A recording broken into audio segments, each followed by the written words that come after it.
Last week, the Australian Christian lobby was bombed. Here is what we know so far. On Thursday, 22nd of December 2016 at around 9:30 p.m, an unidentified 35-year-old male that resides in Canberra drove a van laden with gas cylinders into the Australian Christian lobby headquarters and detonated it. The Canberra Times reported the incident, and shortly thereafter, SBS reported car bomb hits ACL headquarters in Canberra. It was natural that we immediately thought that this was some sort of terrorist attack.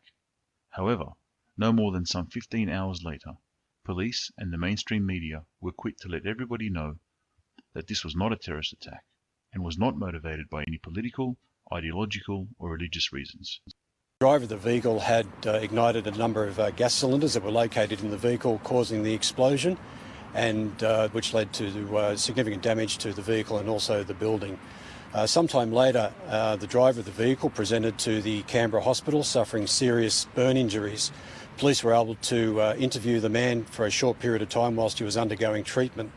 As a result of our conversations with the man, we've been able to establish that his actions were not politically, religiously or ideologically motivated. How did they come up with that conclusion? Well, they asked the now badly burned individual that caused the explosion, and he simply told them. That seems to be enough for the AFP, and damn it, that should be enough for you. Furthermore, you're expected to believe that the man was simply trying to commit suicide and only blow himself up. The fact that he was at the ACL headquarters was simply a coincidence. In fact, he wanted to kill himself so much that after the explosion, police would have you believe that he walked himself to the hospital, some 1 hour away, all while suffering burns to 75% of his body. It also seems that the decision about the nature of the explosion was made early on, as the vehicle was removed by 2 a.m, less than 5 hours later.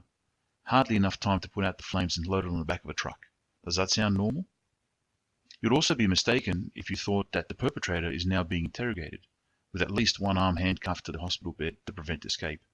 In fact, police have no interest in the man who is currently in Concord Hospital without any police guard. But of course, Lyle Shelton, ACL director, we are being told, is a conspiracy theorist, and now a police report denier.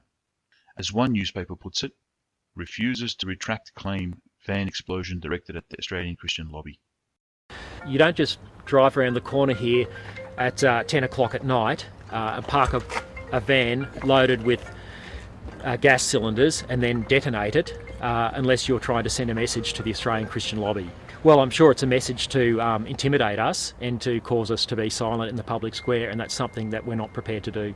Surely the 8 or 9 minute discussion the police had with the suspect, who sincerely reassured them that he didn't intend to target the ACL, should be enough for Mr. Shelton to retract his claims and for you to just go about your daily business. There is, of course, the possibility that everything the AFP has said so far is 100% accurate. That the man is a mentally ill individual who suffered greatly, enough so that he's willing to take his own life. He packed his van full of gas cylinders with the express intention to ignite them and blow himself up. That he drove around aimlessly looking for a suitable location. He randomly arrived at the headquarters of the ACL, detonated the gas cylinders, of which only half actually exploded.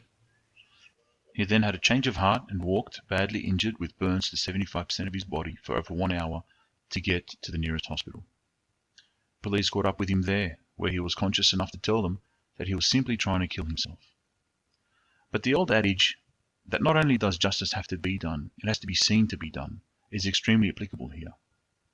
The speed of the event suggests cover-up where none could possibly exist. The haste with which we are told to move along suggests ulterior motives, where again none need to exist. Many questions remain unanswered, with the most obvious being, who the hell is this 35-year-old man? Why is his identity being hidden from us? And how has this investigation been wrapped up so quickly? One of the biggest failings is that of the mainstream media. Where are they to report and question beyond the sound bites provided to them? Why aren't they questioning the haste at which this incident has been wrapped up? Where is the investigation and background into the alleged suspect? Has his house been raided?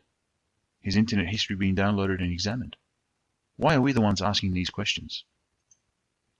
The question you need to ponder is that, had this happened outside some other organisation headquarters, do you think the media coverage would be the same? And if not, then why not?